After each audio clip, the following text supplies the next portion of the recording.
아니, 대변인인데 여성학과가 맞아요? 이러는 거예요. 다른 대변인들의 전공은 뭘까? 난 학부 정치외교학인데 왜? 이거는 완전 철저하게 비공개 회의예요. 그러다 보니까 이 안에 들어가면 저는 철저하게 왕따가 되는 거예요. 그러니까 제가 얘기할 때는 핸드폰을 한다거나 옆에 아저씨들끼리 떠든다거나 여성 정치 세력화 운동 단체에서 일하면서 여러분 다 출마하세요. 다 여성 정치 이렇게 하면서도 누군가가 나한테 그런 제안이 왔을 때 제가요? 약간 이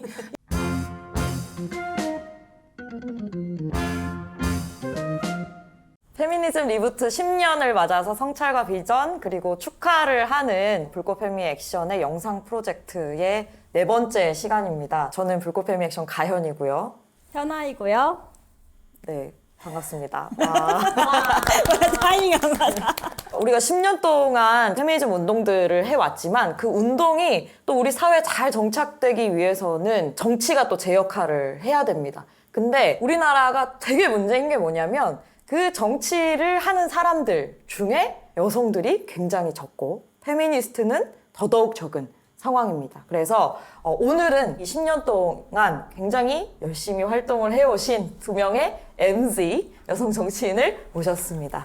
박수로 환영해 주시면 좋겠습니다. 네, 먼저 지연님 소개해 주시죠. 안녕하세요. 박지연이라고 합니다. 2019년부터 엠번방을 발견하면서 추적단 불꽃으로 이제 디지털 성범죄 근절 활동가로 한 3년 정도 일을 하다가 20대 대선을 계기로 정치권에 들어오게 돼서 민주당에서 비상대책위원장을 하고 송파에서 국회의원 선거도 나갔었고 지금은 원주에서 생활하면서 어느덧 정치권에 들어온 지는 5년 차가 된 것 같네요. 네, 반갑습니다.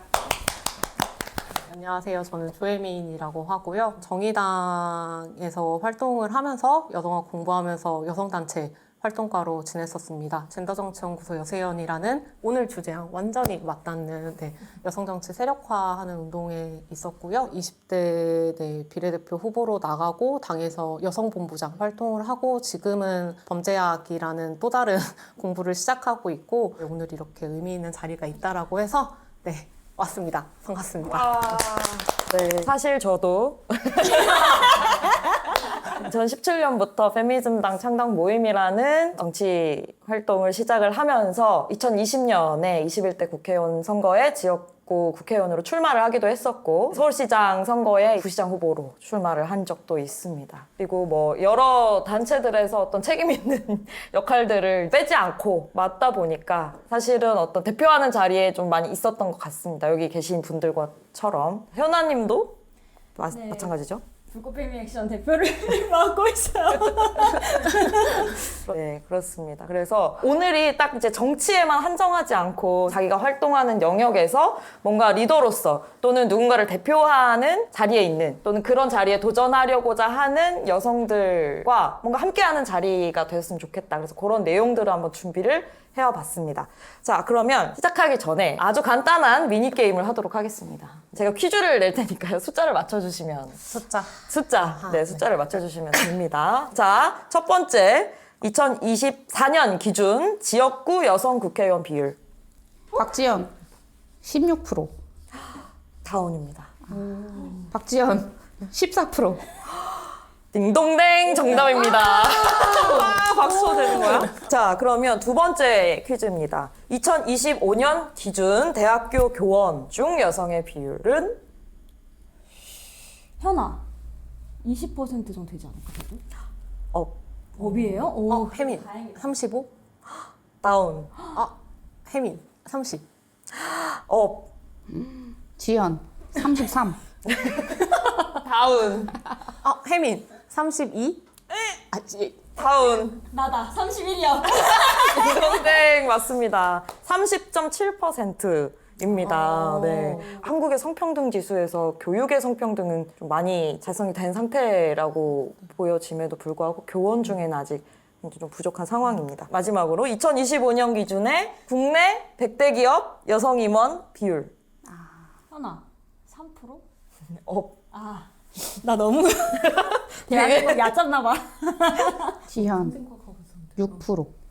맞습니다. 6.5%입니다. 너무 낮다. 그러니까 사실은 국회의원이 15%가 안 되는 상황이기 때문에 기업이든 교육이든 굉장히 여성들의 목소리를 대변할 수 있는 사람들은 부족한 상황인 거죠. 저도 이번에 지자체장 중에 여성이 한 명도 없다라는 걸 제가 깜짝 놀랐어요. 역대 한 번도 없었죠. 맞아요. 그래서 여세연에서 제가 활동할 때도 피켓이 예전에 쓰던 거 그냥 그대로 나가면 돼요. 왜냐면 달라진 게 없기 때문에 내가 이전 언제까지 선거 때 피켓 들고 들어야 왔었던 거 뭐 환경이 아직도 좋다. 여자 같다. 그냥 그대로 들어가도 똑같으니까. 올해는 좀 바뀌었으면 좋겠는데.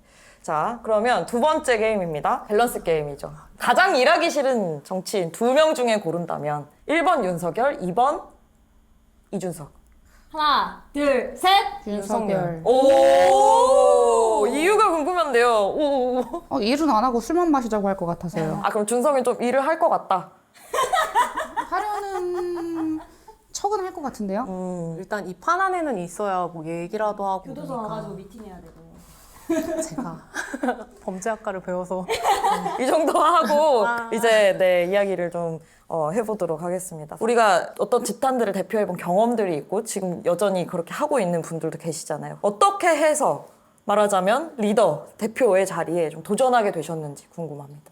저는 추적단 불꽃 활동을 하다가 그 당시에 엠번방 사건이 워낙 이슈를 크게 받았었고 또 연이어서 대선이 있으면서 지금 대통령이신 이재명 당시 후보에게 이제 직접적으로 비대위원장을 제안을 받았죠. 그래서 제가 도전을 했다라기보다는 어떻게 보면 부름을 받게 된 위치에 가까웠던 것 같아요. 비대위원장 자리는. 그래도 부름을 받았지만 거절할 수 있음에도 불구하고 선택. 맞아요. 어쨌든 되게 큰 선택을 했다고 생각하거든요. 그때 되게 대서특필되기도 했었고 얼굴을 공개 안 하면서 활동을 하시다가 딱 얼굴을 공개하시면서 임팩트가 엄청 있었거든요. 그래서 되게 큰 결정을 하셨다는 어떤 생각들이 많이 들었었는데 그렇긴 하죠. 결국에는 제가 결정한 게 맞죠. 그동안 대변되지 못했던 우리 2030 여성들의 목소리를 대변할 수 있다는 게 굉장히 매력적이었던 것 같아요.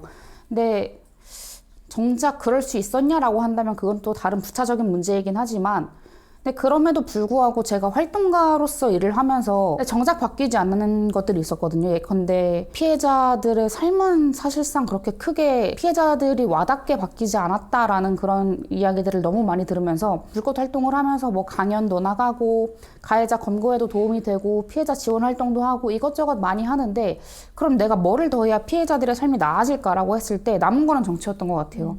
그래서 내가 정치를 통해서 정말 이 법을 바꾸고 제도를 바꾼다면은 피해자들의 삶이 달라질 수 있지 않을까? 그게 진짜 정치가 해야 하는 일이 아닐까?라고 하면서 기꺼이 정치를 하기로 결심을 했었던 거죠.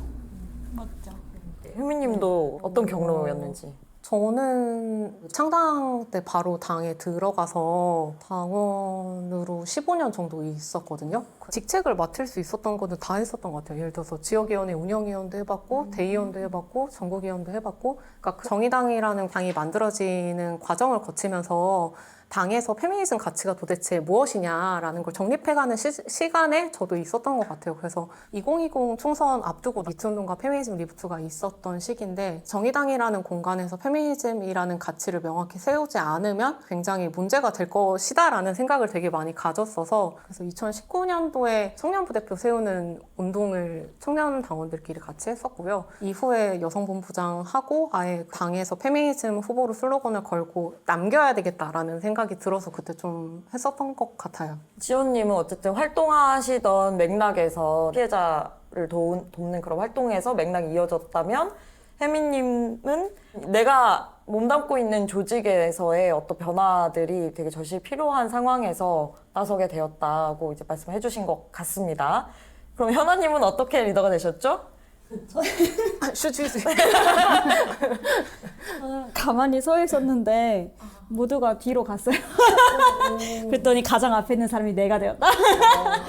사실 많은 사람들이 휴식이 필요한 순간이었고 내가 이 공간을 지키면서 다른 사람들이 충분히 쉬고 돌아올 수 있도록 공간을 지키고 돌보는 역할을 자임을 하신 거죠. 말하자면은 그런 리더로서 네, 이렇게 이어져 오게 된 것 같습니다. 갑자기 드는 궁금증인데 많은 사람들이 역시 저런 사람들은 어렸을 때부터 막 반장도 하고 성격도 외향형이고 막 그럴 거야 나는 못해 이렇게 많이 생각을 하는데 혹시 반장 경험이나 뭐 학생회장 경험 이런 것들이 좀 있었는지 혹시 얘기해 주실 수 있을까요? 저는 중3 때부터 고1, 고2, 고3 다 반장이었어요. 동아리 부장도 했었고요. 대학생 때는 선관위원장 했습니다. 오, 굉장히 핵심적인. 굉장히 중요하죠. 성립부터 다른 박탈감이. 그다음에 혜민님. 저는 반장은 한번 해봤고요. 고등학교 때 편집부라는 빨간 동아리들이 있어요. 거기서 회장하고 대학 때도 단과대회장 1년 하다가 학내 성폭행 사건 대리인을 하면서 다신 절대 뭐 페미니즘, 정치 이런 쪽은 건드리지 말아야지 했는데 이렇게 됐네요. 유용한 인식을. 사연은요? 저요? 네. 남성들과 함께 있는 공간에서 뭐 단장까지는 못 해봤던 것 같아요. 여고에서 학생회장 하고 그랬던 것 같은데 우리가 대표하는 게 어떤 순간에는 또 남자가 많은 곳에서 여성들의 목소리를 내야 될 때도 있고 특히 정치 영역은 또 그렇기도 하잖아요. 많은 어려움들이 있을 것 같은데 뭐 예를 들면은 뭐 유리천장이라든지 아니면 쟤 페미야 라고 하는 어떤 낙인 같은 것들도 있을 것 같아요. 어떤 어려움들이 있었는지 좀 이야기해 주시죠. 저는 민주당에서 비대위원장 할 때 제가 월요일을 제일 싫어했어요. 월요일에 고위전략회의라고 있었거든요. 근데 고위전략회의는 정말 이제 고위직, 당내에서 당대표, 원내대표, 뭐 수석대변인, 원내대표 한 9명 정도가 들어가는 회의가 있거든요. 중요한 사안들이 이제 결정되거나 논의되는 그런 자리인데 이거는 완전 철저하게 비공개 회의예요. 그러다 보니까 이 안에 들어가면 저는 철저하게 왕따가 되는 거예요. 저만 딱 혼자 20대 여성이었고 다 5, 60대 남성이었거든요. 그러니까 제가 얘기할 때는 핸드폰을 한다거나 옆에 아저씨들끼리 떠든다거나 그리고 이제 얘기하는 얘기를 들어보면은 전 모르는 얘기예요. 그래서 잠깐만 이거 무슨 얘기냐 하면은 약간 흠칫해요. 본인들끼리 이미 전화로 다 보고 받고 들어온 상황인 거죠. 나만 모르고 나한테는 보고 안 하고 나도 그래도 당대표였는데 당대표가 뭔가 지시를 하는 상황이 있잖아요. 보통 사무총장한테 이야기를 하거든요. 근데 사무총장이 제가 이제 이야기를 하면은 들은 채도 안 해요. 그 당시 이제 공동비대위원장이었던 윤호준 위원장이 얘기를 하면은 네 알겠습니다 이렇게 해요. 그러니까 이거를 너무 눈앞에서 코앞에서 사람을 개무시를 하니까 제가 한 번은 그랬어요. 이렇게 달달 떨리는 목소리로 저 패싱하지 마세요 이렇게 얘기를 했어요. 너무 분해서. 근데 그러면서 해야지. 너무 울컥하는데 여기서 울면 또 찌질해 보이잖아요. 지는 것 같잖아요. 그래서 부들부들 대면서 가기 싫어했던 그 기억이 나네요. 진짜 너무 못됐다. 공개되지 않으니까 더 그렇게 하는 거잖아요. 맞아요. 자신들의 행동이 잘못된 걸 아는 것 같아요. 말씀하시니까 기억이 나는데 어쨌든 저도 여성단체 활동을 했으니까 여기서의 말하기랑 여기서의 말하기가 달라서 이 사람들을 어떻게 설득하는 말하기를 내가 할 것인가가 되게 고민이 됐던 것 같아요. 예를 들어서 제가 그때 여성본부장일 때 저희도 뭐 당연히 비공개 회의 같은 것들을 하니까 근데 약간 저는 하고 싶은 얘기가 지금 많아. 그래서 빨리 해야 돼. 무조건 해야 돼. 그래서 말을 겁나 빨리 하는 거예요. 와! 하고 얘기하고 이거 심상정 대표님께서 말 천천히 하라고. 그 경험이 나는 왜 이 자리에서 이렇게 말을 빨리 하려고 했는가라는 생각이 되게 많이 들더라고요. 그 공간에서 내가 어떤 방식으로 생존할 수 있느냐에 따라서 되게 다르니까 한편으로는 저는 사실 여성단체 활동보다 정의당 활동을 더 먼저 한 거긴 한데 그럼에도 이게 여성학 전공자, 페미니스트로 더 패싱이 많이 되니까 그거를 내가 어떻게 상쇄하려고 했는가라는 고민이 계속 됐던 것 같고 실제로 어떤 중년의 남성분이 아니 대변인인데 여성학과가 맞아요? 이러는 거예요. 그래서 그때 물어봤어요. 다른 대변인들의 전공은 뭘까? 난 학부 정치외교학인데 왜? 사실 그런 말을 나한테 할 수 있다라는 것 자체가 이 사람이 가진 권위겠죠. 근데 이후에 나중에 사과를 하시긴 했는데 되게 많은 게 되게 함의되어 있는 곳에 내가 계속 놓여 있구나라는 생각은 많이 들긴 했던 것 같아요. 여성학 전공을 문제 삼는 그러니까 약간 제가 느끼기에는 그거 너무 편향된 거 아니야? 약간 이런 느낌으로 지금 받아들여지거든요. 아니 100% 남자로 채우는 게 더 편향적인 거지 어떻게 당내에서 위원회를 만들 때에도 30%를 채우는 게 의무는 아니고 이제 권고 조항이었는데 30%를 딱 맞춰서 채워온다거나 안 채울 때도 있었어요. 근데 이제 그러면은 그거 가지고 저 혼자만 싸우는 거예요. 왜 30% 안 채우냐? 이거 권고 조항 아니냐? 당원 당규에 나와 있는 건데 왜 안 하냐? 그럴 때는 약간 또 귀찮네. 약간 이런 식의 표정을 하면서 한 명 이렇게 늘려와요. 그런 걸로 싸우느라 에너지를 많이 소모했었죠. 제도가 있어도 누군가는 이걸 지키라는 싸움을 또 해야지 겨우 되는 거니까 그 지키는 싸움을 하는 존재가 너무 필요한 상황 같네요. 맞아요.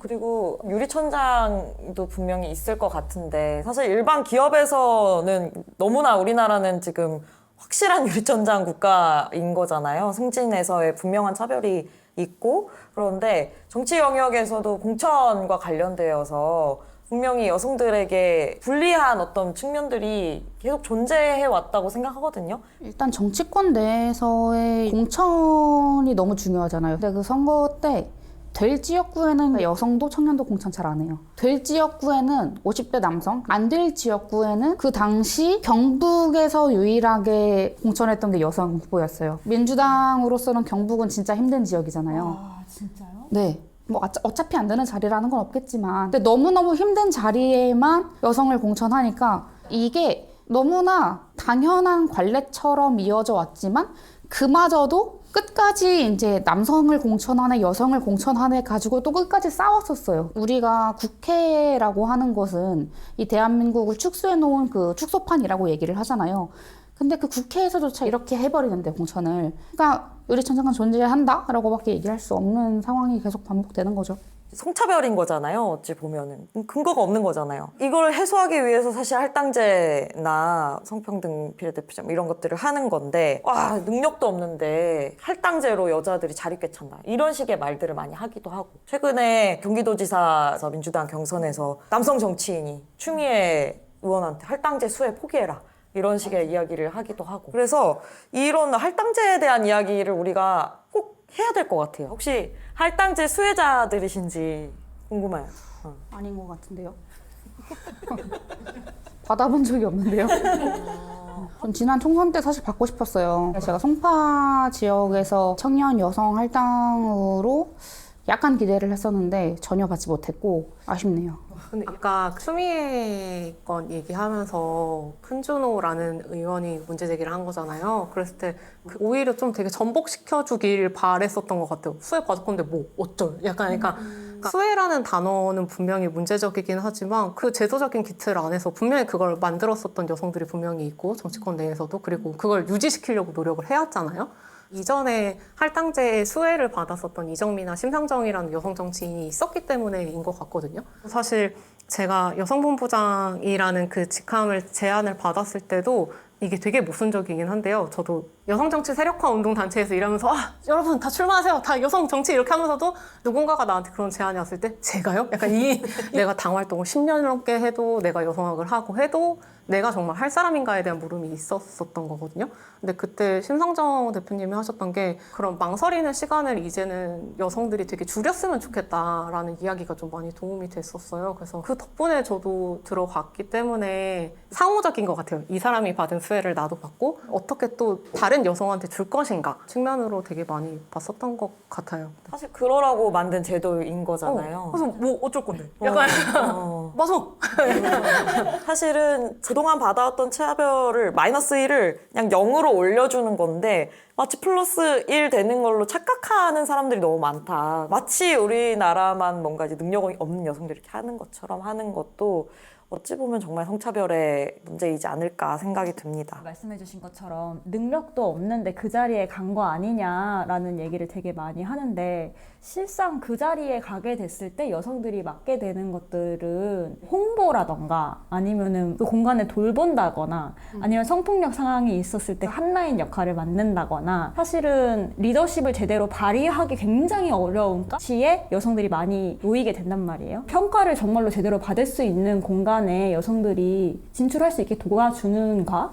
이런 부분도 좀 고민을 해볼 부분인 것 같아요. 맞아요. 그러니까 제가 비대위원장 자리에 있었을 때도 박완주 보좌관 성폭력 사건이 이제 이슈가 됐었어요. 그 당내에서 다른 사건에 있어서는 저의 말을 무시하다가 성폭력 사건이 발생하니까 이건 그냥 너가 해 하면서 거의 떠넘겨지듯 맡았거든요. 그러니까 약간 비대위원장이 아니라 당내 성폭력 젠더센터장 같은 느낌으로 이 사건을 제가 전두지휘하고 했었어요. 피해자랑 이제 소통도 하고. 근데 그 피해자분이랑 제가 계속 최근까지도 대법원에서 유죄가 나오기까지 재판 방청도 계속 이제 연대하고 했었는데 피해자분이 계속 저한테 말씀하시는 게 그 당시 비대위원장이 박지원이었기 때문에 가능했던 일이다.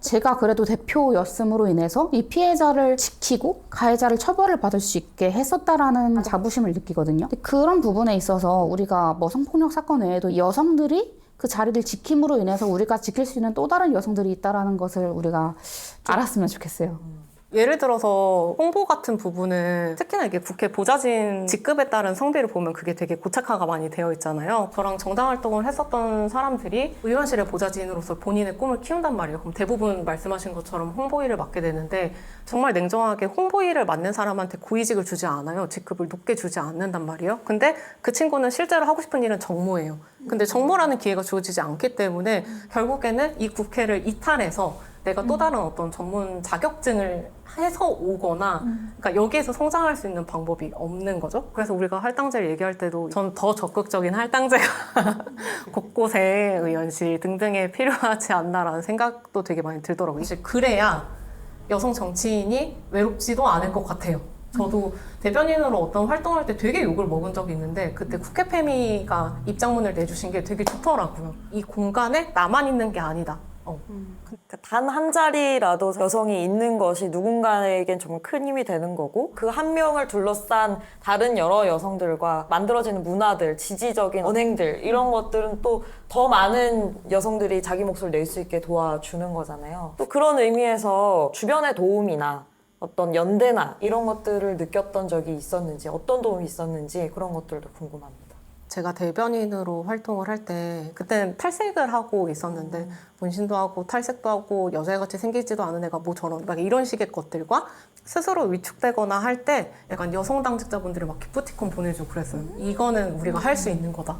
그래서 오씨 약간 그런 건 좀 되게 좋았던 것 같고 짜는 거예요. 약간 국회라는 공간이다 보니까 다들 막 정장 입고 하는 틈에서 저는 여성단체에서 이렇게 왔기 때문에 입는 옷들이 다 후드티 이정미 대표님이 집으로 한번 초대를 해서 요리도 해주시고 본인이 가진 옷이나 이런 것들 주신 적이 있어요. 그랬을 때 좀 많이 도움을 많이 받았던 것 같아요. 저는 정치권에 아는 사람이 단 한 명도 없었거든요. 고민을 많이 하던 시기에 청년선대위에 있던 여성 청년들이 박지원 데려와놓고 왜 이렇게 못 써? 이러면서 서울 5군데 이제 여성 대학교에 이제 발언을 하게 한다던가 하면서 이제 이슈가 좀 많이 됐었고 비대위원장을 하면서는 워낙 할 일이 많아서 그러니까 하루에 한 10개 이상의 스케줄을 소화를 해요. 헷갈릴 정도로 일정이 많거든요.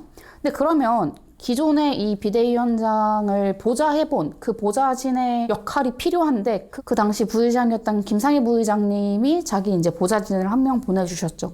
그게 되게 이제 감사했었고 비대위원장 초기였을 때 줌 미팅을 했었거든요. 근데 그게 5분도 안 돼서 400명이 넘는 여성 청년들이 줌 미팅이 이제 성황리에 이제 된 거예요. 제가 그 자리에서 울었어요. 너무 많은 응원과 지지를 받으면서 감동해서 울었는데 그러니까 너무 힘들고 너무 벅찬 자리에 있었을 때 결국에 지지해주고 응원해주는 거는 여성들이 훨씬 많구나 라는 거를 많이 느끼긴 했죠. 그러니까 내가 힘들 때 끝까지 남아있어주는 사람이 누구인가 그 사람들에게 우리는 결국 고마움을 더 느끼고 이 사람이 찐이다라고 생각을 하게 되잖아요. 근데 그때 남아있어줬던 사람들도 다 여성 청년들이고 그 친구들이 지금까지도 저와 계속해서 이제 정치 활동을 하려고 하는 그런 친구들이고 그런 것 같아요. 제가 사실 도움을 받았던 분들 중에 여성 기자분들도 있는데 시상식처럼 트로피 주세요. 페미니스트 정치가 어떻게 만들어졌는가라고 할 때 우리도 되게 당연히 정치 플레이어들 중심으로 많이 얘기하잖아요. 근데 국회 내에 출입하는 정치부 기자분들도 되게 많이 역할을 하셨다라는 생각이 되게 많이 들거든요. 사실 기사를 본인들이 쓰려고 해도 데스크에서 다 밀린단 말이에요. 근데 그랬을 때 약간 그 기자분들이 저한테 연락을 줘요. 그럼 예를 들어서 어떤 특정 정치인의 어떤 굉장히 문제적인 어떤 발언들을 만약에 당의 입장으로 내면 그거는 그분도 데스크를 통과할 수 있는 기사가 되는 거죠. 그러니까 그래서 약간 이 핑퐁이 되게 많이 도움을 받았구나. 그래서 만약에 우리가 이후에 생각하는 페미니스트 정치를 구축한다라고 할 때 되게 다양한 지지대를 우리가 고민해 볼 수 있겠다라는 생각이 좀 많이 들었던 것 같아요. 네, 이상 수상소감. 여성들의 연대가 그 한 조직 안에만 머물러 있지는 않은 거를 또 두 분 말씀해 주신 것 같아요. 우리가 여성들의 연대도 중요하지만 남성들의 지지는 없었는지. 저 그 대선 마지막 유세 날 홍대에서 마이크 잡고 유세하는데 그때 한 남성분이 소리 지르면서 이재명 당시 대선 후보한테 박지원을 지켜주십시오라고 이제 얘기를 했어요. 몇천 명이 있는 그 사람들 사이에서 저를 지켜달라라고 이제 말하는 그 남성분의 목소리가 너무너무 감사하고 울컥해서 아직까지도 그때의 분위기 조명은 없었지만 불빛, 온도, 습기가 기억나요. 그 말에 정말 많은 게 담겨 있었을 것 같아요. 어쨌든 불꽃 활동을 하면서 엠번방을 고발하고 굉장히 그 가해자들이 드릉드릉 하면서 가해하고 있는 상황이었고 처음 정치에 들어왔고 그럼에도 불구하고 뭔가를 만들어내려고 노력하는 여성에 대해서 해야지. 박지원을 지켜달라고 해야지. 그러면 잘하셨다. 누구신지 모르지만 감사의 말씀을 전하면서 네, 또 혹시 있었는지. 되게 내가 너무 여성의 감사함만 지금까지 지니고 살았구나. 근데 되게 있었어요. 그 선거나 이런 걸 나갈 때 되게 망설였을 때 남성 당사자분들 욕심내는 거 아니야 해도 돼라는 말을 좀 많이 들었었어요. 근데 그게 좀 많이 도움이 됐었어요. 선거 나갔을 때도 페미니가 고민하는 게 여러 가지가 있다면 그중에 내가 해줄 수 있거나 같이 할 수 있는 게 뭘까라고 해서 주변에서 다 옷을 사줬었어요. 카드 주면서. 대신에 이 한도로만 해줘. 도움을 되게 많이 받았던 것 같아요. 몰랐어요. 이런. Thanks to 네. 익명의 남성 2명분. 네. 그러니까 이런 지지들이 있어야지 또 리더로서 제대로 활동을 할 수 있는 것 같다는 생각이 드는데 저는 예전에 그런 얘기 들었어요. 여자는 리더로서 사야 되지 않는다. 남자들이 더 나서게 만들어지고 어렸을 때부터 여기 앞에 나가서 말해보라고 하고 뭐 여러 가지 기회들을 더 많이 받으니까 사회화되기를 남성들이 더 리더에 적합하다.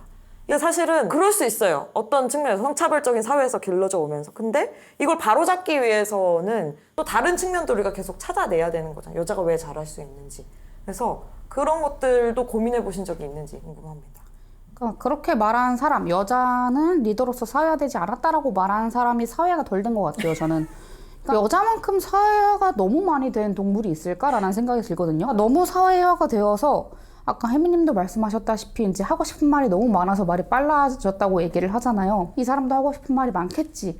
그러니까 다른 사람들을 생각하느라 내가 하고 싶은 말을 빨리 하거나 꾹꾹 참는 그렇게 사회화된 동물이 여잔데 뭐 사회화되지 않았다는 말도 안 되는 소리를 하고 있어요. 그러니까 여성들이 더 청렴결백하다라는 조사가 있어요. 근데 우리 정치가 지금 너무나 썩어 문드러진 거에 환멸을 느끼시는 시민분들이 많잖아요. 여자라고 100% 청렴결백해라는 건 아니지만 예컨대 음주운전에 있어서도 남성 국회의원이 훨씬 더 많은 음주운전의 경력이 있고요. 지금의 정치가 신뢰받지 못하는 수많은 이유들은 저는 남성 정치인들이 잘못한 것이 더 많다라고 생각을 해요. 근데 그거에 있어서 남성 정치인들은 잘못을 해도 그냥 그 개인의 문제이지 남성의 문제라고 우린 얘기 안 해요.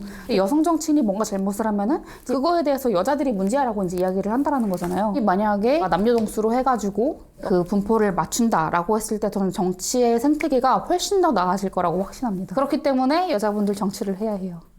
화이팅! 네, 화이팅! 청렴한 정치를 위해서.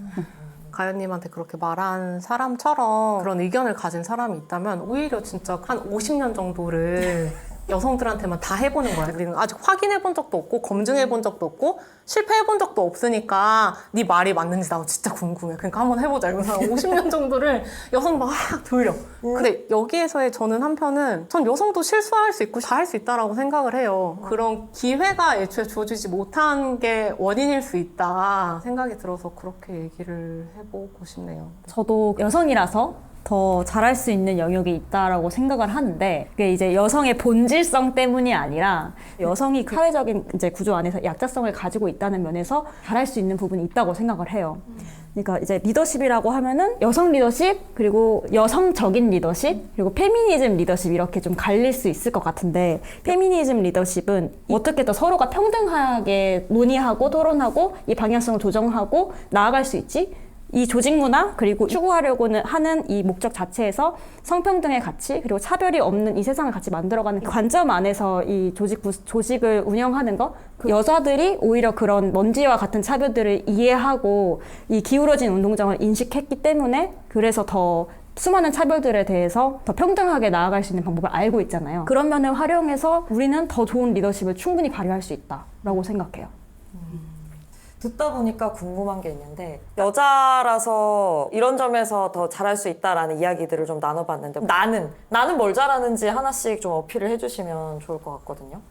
사람 챙기기. 오. 저는 리더의 자질 중에 필요한 거는 사람을 잘 챙기는 거라고 생각을 하거든요. 뭐 부족한 부분도 있었겠지만 노력을 많이 했던 것 같아요. 밥 꼭 먹게 하고, 그리고 평등한 리더십을 더 추구하는 것 같아요. 얘기 안 하는 사람이 있다라고 해도 이 사람의 의견이 그래도 좀 먼저 물어보고 하는 그런 것들을 그래도 잘하지 않았나라는 생각이 들어요. 저 되게 동의하는 게 정말 사람 잘 챙기시는 편이고 저도 한번 집에 가가지고 거의 수라상 같은 밥을 이렇게 차려주시더라고요. 되게 이제 따뜻했던 기억이 있습니다. 사장님은? 저는 사실 내가 이 친구랑 그거 하길 잘했지의 마음을 내가 잘 지켜주는 거. 아무도 관심이 없을지언정 적어도 이 친구들은 내가 부끄럽지 않게 만날 수 있는 거? 그게 저는 중요한 것 같아요. 저는 네트워킹 잘하는 것 같아요. 곳곳에 있는 사람들을 연결시키는 역할들, 허브로서 만날 구심점이 되고 만날 의제를 만들고 이런 것들을 저는 좀 잘한다고 느끼거든요. 그리고 많은 사람들이 그런 것들을 또 원하기도 하는 것 같아요. 좀 이렇게 모여서 힘을 만들었으면 좋겠다. 여성 리더들이, 젊은 페미니스트 정치인들이 또는 뭐 페미니스트 활동가들이 모여서 그런 것들 할 때 막 이렇게 모아서 뭘 하고 이런 것들을 좀 잘하지 않나? 라고 생각해서 합니다. 제 장점. 현아도 하니까 우리 모두가 리더가 될 수 있다. 라는 가능성을 주는 거? 그런 면에서 저는 제 역할을 충분히 하고 있다고 생각해요. 이 영상을 보고 계시는 분들이 뭐 나는 못해 뭐 이렇게 뭐 다 반장했네 맞네 이러면서 뭐 하실 수도 있지만 나도 한번 저렇게 현아가 말했던 것처럼 나서 보고 싶다, 도전해 보고 싶다, 준비해 보고 싶다 이러시는 분들 분명히 있을 거란 말이죠. 그래서 여성 대표 또는 리더의 자리에 나가고자 하는 여성들이 현실적으로 미리 준비해야 할 것들이 있다면 먼저 경험하신 분들이 좀 이야기를 나눠주시면 소중한 꿀팁이 될 것 같거든요. 일단 현실 정치에서는 근데 연줄이 너무 중요한 것 같아요. 지금 공고한 양당제 사이에서 누군가 끌어주고 지역위원회에서 소개받아서 들어가고 하지 않는 이상 그냥 일반 여성들, 청년들이 가가지고 지역위원회 가서 저 정치하고 싶어요 라고 하면 다 이상하게 쳐다볼 거예요, 솔직히. 근데 한 명이면 그럴 수 있는데 3명이 그렇게 간다라고 하면은 이거는 쟤네 뭐 좀 뭐 있나? 그래도 그룹이 있네? 라는 생각이 들 수 있게끔 만들 수 있기 때문에 내가 정치를 하고 싶다라는 생각이 조금이라도 드신다면 나와 비슷한 의제, 공통의 문제의식을 가지고 있는 사람들을 일단 모아내는 것, 그것부터 시작을 해보셨으면 좋겠어요. 말씀하신 것처럼 실제로 당에서 자기랑 얘기할 수 있는 친구들, 사람들을 만나는 게 제일 중요한 것 같고요. 근데 약간 이게 뭘 만들어내기 위해서가 아니라 탈당을 하고 싶을 때 한번 잡아줄 사람들. 그러니까 이게 뭐 여러 요인이 있을 수 있잖아요. 누구든지 다 탈당할 수 있고 그런 식의 어떤 나 말고 다른 사람을 두는 것, 지연님 말씀하신 것처럼 중요한 것 같고요. 만약에 선거에 출마를 하고 싶다라고 하면 선거 이후의 삶이 괜찮은지에 대한 정보가 잘 제공이 되어야 할 것 같고요. 이렇게 우리가 자칫하다 보면 미는 역할만 하고 이 사람이 떨어진 이후에는 어떻게 되는지, 그러니까 이거는 사실 저도 반성이고요. 그런 점을 솔직하게 얘기를 할 것 같고, 저가 이 정치를 누구와 어느 정당에서 왜 하고 싶은지에 대한 대화가 필요하다라고 생각을 하고, 그러니까 저희 진보정당이라고 뒀을 때 이 당에서 내가 어떤 사람으로 성장하고 정치를 하고 싶은지에 대한 얘기를 하는 게 필요하다라고 생각을 하고요. 그런 얘기들을 좀 해볼 수 있지 않을까 싶습니다. 저도 내가 제대로 하고 있나? 라고 의심을 하게 될 때 나한테 뭐라고 해줄 수 있는 그런 사람들이 내 곁에는 많이 있는 것 같거든요. 솔직하게 성찰하고 같이 이야기 나눌 수 있는 편안한 안전한 관계? 그런 관계를 만드는 게 되게 중요할 것 같다라는 생각이 들고, 가끔 저는 발언을 해야 되거나 이럴 때 굉장히 떨릴 때 드는 생각이 뭐냐면 내가 트럼프보다 말은 못하지만 내가 사상적으로 더 옳아 라는 생각을 하면서 이제 막 자의식 과잉을 해가지고 발언을 하거든요. 근데 어느 정도의 그런 자의식 과잉이 필요하다고 생각해요. 너무 스스로를 너무 쉐이밍하지 않기. 여성들에게 너무 그런 것들이 많이 이제 이루어지니까. 그런 질문을 남성들이 하면 너도 있는데 약간 이렇게 있잖아. 너도 내가 못해?